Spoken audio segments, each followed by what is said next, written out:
Hi friends, ನಮಸ್ತೆ. Welcome to Srishti's kitchen. ಇವತ್ತಿನ ನಮ್ಮ ಕಿಚನ್ನಲ್ಲಿ ಫಟಾಫಟ್ ಅಂತ ರೆಡಿ ಆಗುವ ಲೆಮನ್ ರೈಸ್ ಹೇಗೆ ಮಾಡ್ಕೊಳ್ಳೋದು ಅಂತ ತೋರಿಸ್ಕೊಡ್ತಾ ಇದ್ದೀನಿ.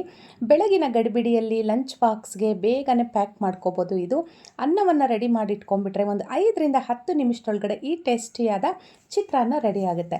ಫ್ರೆಂಡ್ಸ್, ಮೊದಲಿಗೆ ಈ ರೆಸಿಪಿನ ಮಾಡ್ಕೊಳ್ಳಿಕ್ಕೆ ರೈಸನ್ನು ರೆಡಿ ಮಾಡಿಕೊಂಡು ಈ ರೀತಿ ಹಗಲವಾದ ತಟ್ಟೆಗೆ ಹಾಕಿ ಆರಲಿಕ್ಕೆ ಬಿಟ್ಟಿದ್ದೀನಿ. ಆದಷ್ಟು ಅನ್ನವನ್ನು ಉದ್ರುದ್ರಾಗಿ ಮಾಡಿಕೊಂಡ್ರೆ ತುಂಬ ಚೆನ್ನಾಗಿರುತ್ತೆ ಚಿತ್ರಾನ್ನ. ಈಗ ಇದಕ್ಕೆ ಒಂದು ಪೇಸ್ಟನ್ನು ರೆಡಿ ಮಾಡ್ಕೊಳ್ಳೋಣ. ಅದಕ್ಕೆ ಸಣ್ಣದೊಂದು ಮಿಕ್ಸಿ ಜಾರನ್ನು ತೆಗೆದುಕೊಂಡಿದ್ದೀನಿ. 1 ಇಂಚಷ್ಟು ಹಸಿ ಶುಂಠಿನ ಹಾಕ್ಕೊಳ್ತಿದ್ದೀನಿ.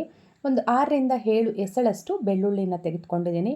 ಒಂದು 6 ಹಸಿಮೆಣಸಿನ್ಕಾಯಿ, ನಿಮ್ಮ ಖಾರಕ್ಕೆ ತಕ್ಕ ಹಾಗೆ ನೀವು ಹಾಕ್ಕೊಳ್ಳಿ. ನಾನಿಲ್ಲಿ ಒಂದು 6 ಹಾಕಿದ್ದೀನಿ. ಈ ಮೆಣಸಿನ್ಕಾಯಿ ತುಂಬ ಖಾರ ಇದೆ. ಒಂದು ಸ್ವಲ್ಪ ಕರಿಬೇವು ಎಲೆಗಳನ್ನು ಸೇರಿಸ್ಕೊಂಡು ಇದನ್ನು ತರಿಯಾಗಿ ಪೇಸ್ಟ್ ಮಾಡ್ಕೊಳ್ಳಿ. ನೋಡಿ, ಈ ರೀತಿಯಾಗಿರಬೇಕು. ತೀರಾ ನುಣ್ಣಕ್ಕೆ ಮಾಡ್ಕೋಬೇಡಿ. ಈ ರೀತಿ ಪೇಸ್ಟ್ ಮಾಡಿ ಪಕ್ಕಕ್ಕೆ ಇಟ್ಕೊಳ್ಳಿ. ಈ ರೀತಿ ನಾವು ಹಾಕೋದ್ರಿಂದ ಚಿತ್ರಾನ್ನದು ಟೇಸ್ಟ್ ಬಂದು ಸ್ವಲ್ಪ ಡಿಫ್ರೆಂಟಾಗಿ ಬರುತ್ತೆ. ಹಾಗಾಗಿ ಈಗ ಇದನ್ನು ಪಕ್ಕಕ್ಕೆ ಇಟ್ಕೊಂಡು ಒಗ್ಗರಣೆಗೆ ರೆಡಿ ಮಾಡ್ಕೊಳ್ಳೋಣ. ಈಗ ಒಗ್ಗರಣೆ ಮಾಡ್ಕೊಳ್ಳಿಕ್ಕೆ ಸ್ಟವ್ ಮೇಲೆ ನಾನಿಲ್ಲಿ ಒಂದು ಬಾಣಲಿನ ಇಟ್ಟಿದ್ದೀನಿ. ಇದಕ್ಕೆ ಒಂದು 2 ಟೇಬಲ್ ಸ್ಪೂನಷ್ಟು ಎಣ್ಣೆಯನ್ನು ಸೇರಿಸ್ಕೊಳ್ತಾ ಇದ್ದೀನಿ.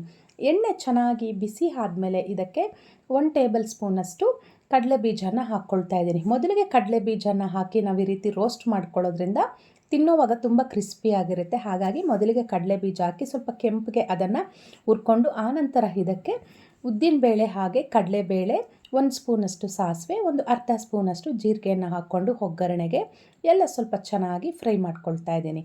ಆನಂತರ ಇದಕ್ಕೆ ಒಂದು 3 ಒಣಮೆಣಸಿನ್ಕಾಯಿನ ಹಾಕ್ಕೊಳ್ತಾ ಇದ್ದೀನಿ. ಈಗ ಇದನ್ನೆಲ್ಲ ಸ್ವಲ್ಪ ಚೆನ್ನಾಗಿ ಫ್ರೈ ಮಾಡಿಕೊಂಡು ಇದಕ್ಕೆ ಕಟ್ ಮಾಡಿ ಇಟ್ಕೊಂಡಿರೋವಂಥದ್ದು 1 ಈರುಳ್ಳಿ ಹಾಕ್ಕೊಳ್ತಾ ಇದ್ದೀನಿ. ಚಿತ್ರಾನ್ನವನ್ನು ಈರುಳ್ಳಿ ಬೆಳ್ಳುಳ್ಳಿ ಹಾಕದಿರನೂ ಮಾಡ್ಬೋದು. ನಾನಿವತ್ತು ಬೆಳ್ಳುಳ್ಳಿ ಹಾಕಿ ಪೇಸ್ಟ್ ಮಾಡಿರೋ ಚಿತ್ರಾನ್ನ ತೋರಿಸಿರೋದಕ್ಕೆ ಒಂದು ಸ್ವಲ್ಪ ಇದಕ್ಕೆ ಈರುಳ್ಳಿನ ಬಳಸ್ಕೊಳ್ತಿದ್ದೀನಿ. 1 ಈರುಳ್ಳಿನ ಈ ರೀತಿ ಉದ್ದ ಸೀಳಿಟ್ಕೊಂಡಿರೋ ಹಾಕಿದ್ದೀನಿ. ಈರುಳ್ಳಿ ಸ್ವಲ್ಪ ಫ್ರೈ ಆದಮೇಲೆ ಇದಕ್ಕೆ ನಾವು ರೆಡಿ ಮಾಡಿ ಇಟ್ಕೊಂಡಿದ್ವಲ್ಲ ಆ ಪೇಸ್ಟನ್ನು ಇದಕ್ಕೆ ಸೇರಿಸ್ಕೊಳ್ತಾ ಇದ್ದೀನಿ. ಈಗ ಇದೆಲ್ಲ ಸ್ವಲ್ಪ ಚೆನ್ನಾಗಿ ಒಗ್ಗರಣೆಯಲ್ಲಿ ಫ್ರೈ ಮಾಡ್ಕೊಳ್ಳಿ. ಇದರ ಹಸಿ ವಾಸನೆ ಎಲ್ಲ ಹೋಗಬೇಕು. ಸ್ಟವ್ ಮಧ್ಯಮ ಉರಿಯಲ್ಲಿಟ್ಕೊಂಡು ಇದನ್ನೆಲ್ಲ ಸ್ವಲ್ಪ ಚೆನ್ನಾಗಿ ಫ್ರೈ ಮಾಡ್ಕೊಂಡ್ಮೇಲೆ ರುಚಿಗೆ ತಕ್ಕಷ್ಟು ಉಪ್ಪನ್ನು ಸೇರಿಸ್ಕೊಳ್ತಿದ್ದೀನಿ. ಹಾಗೆಯೇ ಒಂದು ಸ್ವಲ್ಪ ಅರಿಶಿನ ಪುಡಿನ ಸಹ ನಾನು ಹಾಕ್ಕೊಳ್ತಿದ್ದೀನಿ. ಅರಿಶಿನ ಪುಡಿ ಹೆಚ್ಚಿಗೆ ಹಾಕ್ಕೊಳ್ಬೇಡಿ. ಲೆಮನ್ ರೈಸ್ ಯಾವಾಗೂ ಲೈಟಾಗಿ ಕಾಣಿಸ್ಬೇಕು. ತೀರಾ ಯೆಲ್ಲೋ ಕಲರ್ ಆಗಿದ್ರೂ ಅಷ್ಟು ಚೆನ್ನಾಗಿರಲ್ಲ. ಈಗ ಇದನ್ನೆಲ್ಲ ಸ್ವಲ್ಪ ಚೆನ್ನಾಗಿ ಫ್ರೈ ಮಾಡಿಕೊಂಡು ಈಗ ಸ್ಟವ್ ಆಫ್ ಮಾಡ್ಕೊಳ್ಳಿ. ಒಗ್ಗರಣೆ ಎಲ್ಲ ಚೆನ್ನಾಗಿ ಆದಮೇಲೆ ಸ್ಟವ್ ಆಫ್ ಮಾಡ್ಕೋಬೇಕು. ಸ್ಟವ್ ಆಫ್ ಮಾಡಿಕೊಂಡಾಗ ಇದಕ್ಕೆ ಒಂದು ಸ್ವಲ್ಪ ಕರಿಬೇವು ಸೊಪ್ಪನ್ನು ಸಹ ಹಾಕ್ಕೊಳ್ಳೋಣ. ಕರಿಬೇವು ಸೊಪ್ಪು ನಾವು ಪೇಸ್ಟ್ ಮಾಡೋವಾಗೂ ಹಾಕಿದ್ದೀವಿ ಸ್ವಲ್ಪ. ಈಗ ಒಂದು ಸ್ವಲ್ಪ ಹಾಕ್ಕೊಳ್ಳೋಣ. ಯಾಕಂದರೆ ಇದು ಕೊನೆಯಲ್ಲೇ ಹಾಕೋದ್ರಿಂದ ಫ್ರೆಶ್ ಆಗೇ ಕಾಣುತ್ತೆ ಕರಿಬೇವು ಸೊಪ್ಪು. ಹಾಗಾಗಿ ಈಗ ಎಲ್ಲ ಒಮ್ಮೆ ಚೆನ್ನಾಗಿ ಮಿಕ್ಸ್ ಮಾಡಿಕೊಂಡು ಸ್ಟವ್ ಆಫ್ ಮಾಡಿಕೊಂಡು ಇದು ತಣ್ಣಗಾಗಲಿಕ್ಕೆ ಬಿಟ್ಬಿಡೋಣ. ಅಷ್ಟರಲ್ಲಿ ಇಲ್ಲಿ ನಮಗೆ ರೈಸ್ ಸಹ ತಣ್ಣಗಾಗಿದೆ. ನಾನು ಈ ಒಂದು ಲೆಮನ್ನ ಯೂಸ್ ಮಾಡ್ಕೊಳ್ತಾ ಇದ್ದೀನಿ. ಈ ರೈಸ್ಗೆ 1 ನಿಂಬೆ ಹಣ್ಣಿನ ರಸವನ್ನು ಯೂಸ್ ಮಾಡ್ಕೊಳ್ತಿದ್ದೀನಿ. ಅದನ್ನು ಅನ್ನಕ್ಕೆ ಸೇರಿಸ್ಕೊಳ್ತಾ ಇದ್ದೀನಿ. ಈಗ ಅನ್ನಕ್ಕೆ ನಿಂಬೆ ರಸವನ್ನು ಹಾಕಿದ್ಮೇಲೆ ಎಲ್ಲ ಚೆನ್ನಾಗಿ ಈ ರೀತಿಯಾಗಿ ಬೆರೆಸ್ಕೊಳ್ಳಿ. ಈ ರೀತಿ ಬೆರೆಸ್ಕೊಂಡ್ಮೇಲೆ ಇದಕ್ಕೆ ಈಗ ಚಿತ್ರಾನ್ನ ಗೊಜ್ಜನ್ನು ಹಾಕ್ಕೊಳ್ಳೋಣ. ಎಲ್ಲ ಒಂದೇ ಸರಿ ಹಾಕೋದಕ್ಕಿಂತ ಸ್ವಲ್ಪ ಸ್ವಲ್ಪ ಗೊಜ್ಜನ್ನು ಹಾಕಿ ಕಲಿಸ್ಕೊಳ್ಳಿ. ಈಗ ನಾನು 1-2 ಸೌಟಷ್ಟು ಹಾಕ್ಕೊಂಡೆ. ಈಗ ಇದನ್ನೆಲ್ಲ ಚೆನ್ನಾಗಿ ಬೆರೆಸ್ಕೊಳ್ತಾ ಇದ್ದೀನಿ. ಅನ್ನ ತುಂಬ ಆದಮೇಲೆ ಇದನ್ನು ಬೆರೆಸ್ಕೊಂಡ್ರೆ ತುಂಬ ಚೆನ್ನಾಗಿರುತ್ತೆ ಬಿಸಿಯಲ್ಲಿ ಬೆರೆಸೋದಕ್ಕಿಂತ. ಈಗ ಗೊಜ್ಜು ಈ ರೀತಿ ಸ್ವಲ್ಪ ಸ್ವಲ್ಪನೇ ಹಾಕ್ಕೊಂಡು ಚೆನ್ನಾಗಿ ಇದನ್ನೆಲ್ಲ ಬೆರೆಸ್ಕೊಳ್ಳಿ. ಈ ರೀತಿಯಾಗಿ ಉಪ್ಪು ಖಾರ ಹುಳಿ ಎಲ್ಲ ಒಮ್ಮೆ ಚೆಕ್ ಮಾಡಿ.